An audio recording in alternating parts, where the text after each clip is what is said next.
So the Jets keep making smart strategic moves as they work themselves towards the draft. I don't think they're done in free agency yet. I think they're going to continue to add. They've already added beef to the defensive line. They've already added muscle to the offensive line, too, three huge guys. But this is one of the more notable ones from yesterday. They reacquired Morgan Moses from the Baltimore Ravens. And he's going to add a massive protective piece on the offensive side and as a tackle. So, and with the health coming back, hopefully, of AVT and the other moves that they've made, and Joe Tippmann making his next progression step forward as a center, the Jets' offensive line, and I don't think they're done yet in terms of free agency. Their offensive line has been heavily fortified, and they're giving more protection to Aaron Rodgers, Tyrod Taylor, and the running backs and so on, and making it a little bit easier for them to throw to their wide receivers and tight ends. Okay. But it also gives them the flexibility to be a little bit more strategic and aggressive possibly in the draft. Okay. Maybe they don't necessarily have to draft strictly on need now.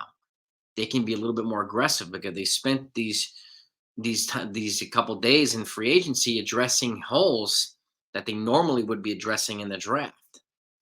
Now they're addressing them now, and I don't think they're done yet. Maybe David Bakhtiari, who's a former teammate of Aaron Rodgers, with Green Bay, presents himself as another option for the offensive line. I still see them beefing up the offensive line. I really, really, really do.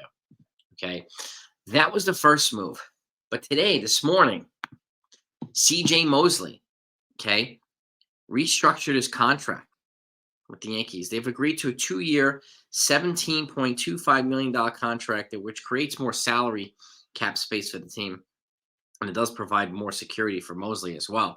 Initially, Mosley had about a 17 non-guaranteed million base pay in 2023.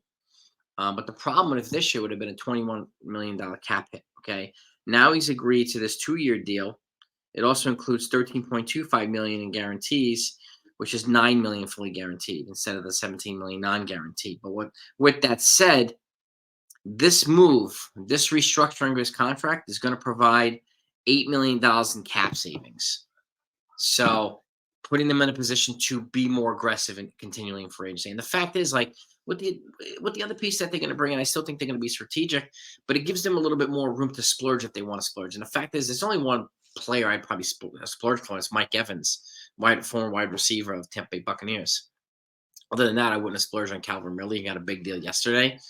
I wouldn't really be. I think he was going with the Titans.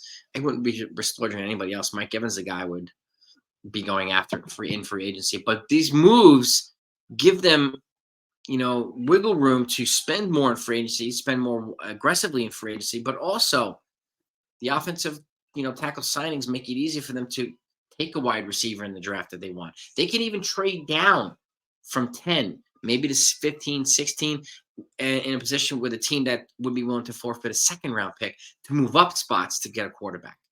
Okay, and they can move down, still get a wide receiver or somebody like Brock Bowers in that position from Georgia, and at tight end, he's a serious playmaker.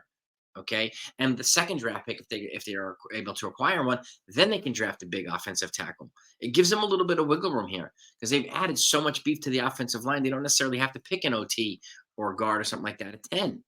They can move back a few spots, get a playmaker, and then get an offensive lineman in the second round, and then continue on with the rest of the draft. So these moves are strategic and they're smart, really, really smart. They're not sexy, but they're smart.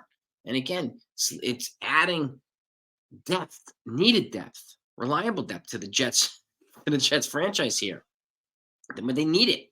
They absolutely need it. They got to protect their quarterbacks. They have to protect their offensive weapon. So the more beef you add to the offensive line, the better. Okay, and it also makes it easier for them to get playmakers. And again, are they going to get playmakers on the offensive line? Not really.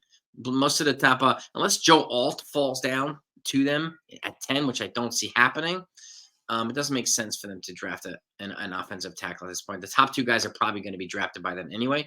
In the off chance that they're not, my guess is they might stay, but they could also trade back and still get a playmaker on the offensive side at 15, 16 or something like that, and maybe add a second round pick, which would kind of change the draft for them. They could still get that extra protection on the offensive line. So stay tuned. This is going to be really fascinating. Really, really, really fascinating. If for some reason you're a Jets fan and you're not subscribed to this channel, don't hit that subscribe button right now before you leave, and hit the notification button right now too before you leave. That way, when the Jets make more moves, I'm going to put them out, and you're going to know about it when it happens. So, and I thank you so much for it. Okay. And I'm on the road to 500 subscribers. I want to try to get there by the end of the month if I can. So we'll see if we can do that. But that's what I got for you right now. Okay. I want to know what your thoughts are. Load up the comments. Let me know how the additions that they've made. Do they make you feel a little bit more confident in their ability to protect the quarterback? Does it make room to be a little bit more aggressive and bold in the draft? So, and CJ Mosley, that's a big deal. 8 million in cap savings is a big deal for the Jets. So let me know what you think. Talk to you later.